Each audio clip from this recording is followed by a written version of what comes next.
This is Canada. It is a huge country, stretching from the Atlantic Ocean to the east, along the Arctic Ocean to the north, and to the Pacific Ocean in the western coast. The country encompasses a colossal 9.9 million kilometers squared or 3.8 million square miles of land. The total area of the continent of Europe, which is 10.5 million kilometers squared, is only slightly larger than the country of Canada. Yet it has 19 times the population at over 750 million people, while Canada only has around 38 million. For comparison, Java, an island in Indonesia, has over 145 million people in an area less than half the size of Canada's four smallest states, Newfoundland and Labrador. Yet this Canadian province only has just over 520,000 people. The country also has a vast maritime terrain, with the world's longest coastline of over 240,000 kilometers or over 150,000 miles. The name Canada was derived from an Iroquoian word Kanata, meaning settlement. It was home to the natives for thousands of years before Europeans arrived.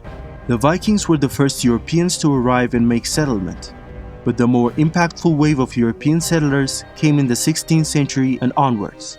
In a lot of ways, Canada shares similarities with the United States. But why does it have a way lesser population, and why is it very sparsely populated? Why do most Canadians live south of this line and avoid the rest of the country?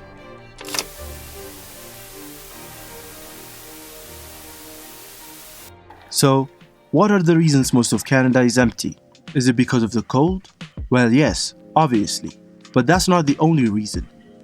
Temperatures throughout the winter are usually below or around 0 degrees Celsius, and they tend to linger between -5 and -15 degrees Celsius. It rarely gets below -20, but it does happen, especially in the northernmost provinces where the average temperatures throughout the year is less than -20.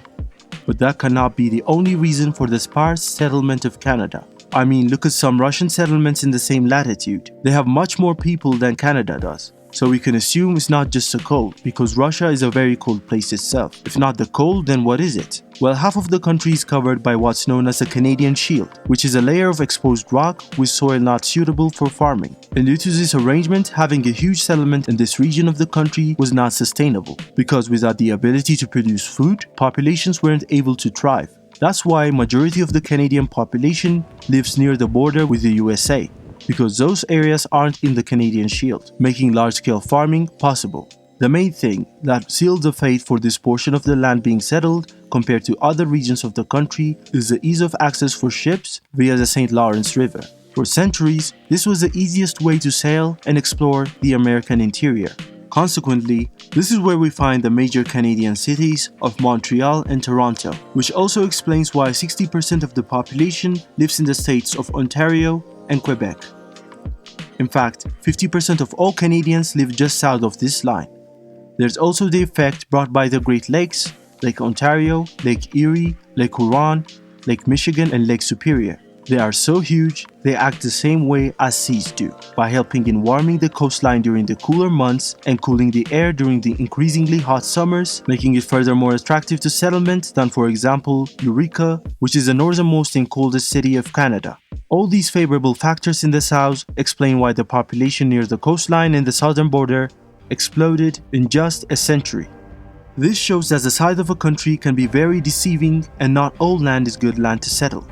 However, we can also agree that Canada has punched way above its population weight, providing very high standard of living for its people and being among the best countries in the world to live in. So population largeness is not necessarily an indicator of success. If you want to know how this animal destroyed North Korea, check out this video. This video is sponsored by me. I would really appreciate if you liked and subscribed to my channel if you're enjoying this topic and other topics of this channel. Thank you for watching and liking this video.